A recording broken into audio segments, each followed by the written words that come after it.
recipes with Lily Library. Today we're going to be making pancakes in honor of Eric Carle and his book Pancakes. These pancakes can actually be made in a blender. You can throw all your ingredients in there and blend it up, and then you're ready to go with your batter. I'm going to be making them in a bowl today.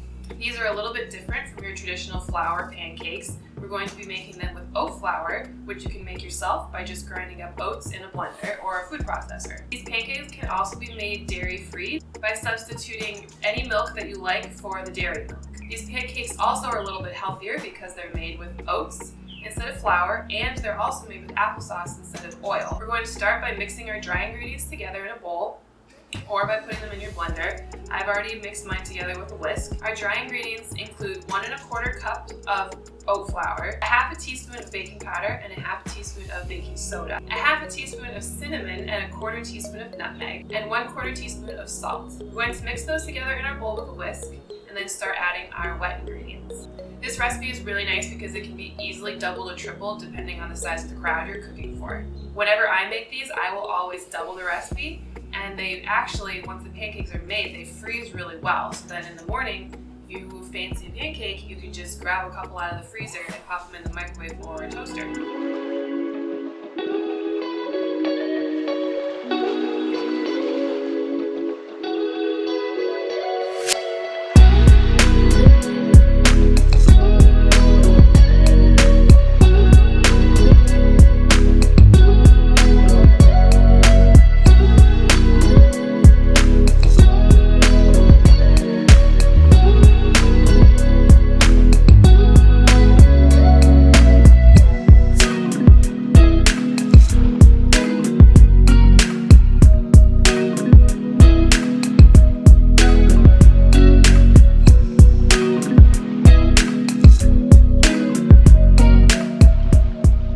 This recipe yields a really nice thick batter, but that's still easy to pour.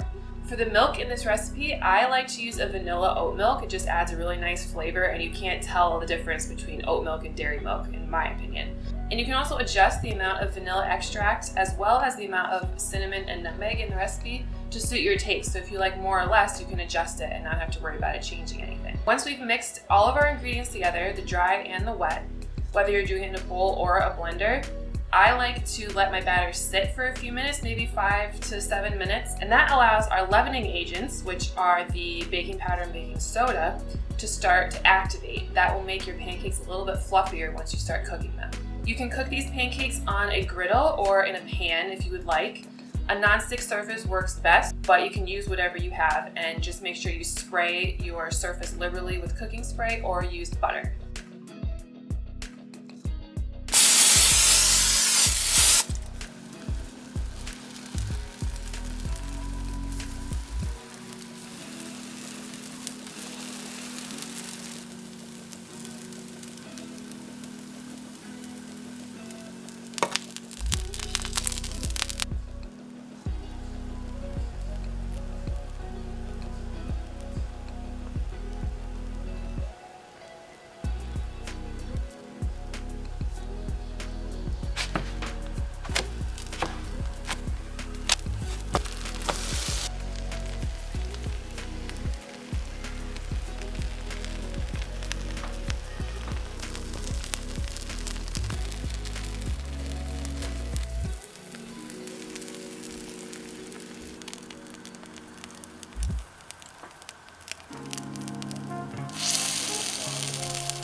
you enjoyed this video where we made pancakes in honor of Eric Carle and his book Pancakes.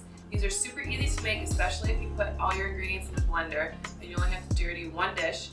and a griddle. These pancakes are gluten-free because they use oats instead of flour, and they can easily be made dairy-free by subbing dairy-free milk for the regular milk.